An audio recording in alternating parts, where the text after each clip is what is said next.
Long-term bond yields have risen about 1.5% over the past 6 months, including an acceleration in recent weeks, yet not because of the obvious reasons. Fed rate futures have barely budged, even with the Fed's recent hawkish commentary and taking out 2 interest rate cuts from their projections for next year, and inflation expectations have stabilized.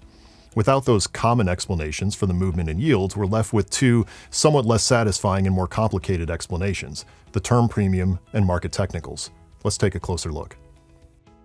The term premium is the compensation investors demand for taking interest rate risk on longer-term bonds such as the 10-year Treasury. We think investors are demanding more yield because of uncertain outlooks on a number of fronts, including the path of the economy, inflation, the long-term financial health of the U.S. government, and the associated political dysfunction in Washington. These issues have pushed term premiums above the very low levels the market saw for years as the Fed maintained easy monetary policy after the global financial crisis in 2008.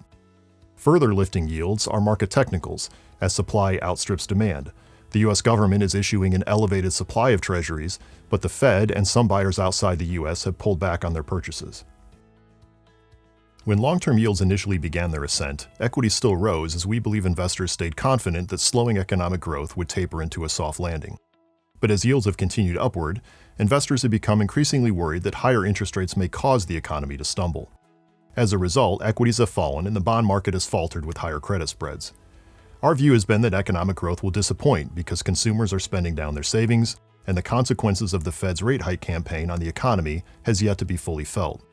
Further complicating the economic outlook, high long-term yields also may hurt economic sectors most sensitive to interest rates and discourage new business investments. We think yields have overshot a bit over the intermediate term, but markets and the economy are still adapting to the end of the easy money era post the global financial crisis.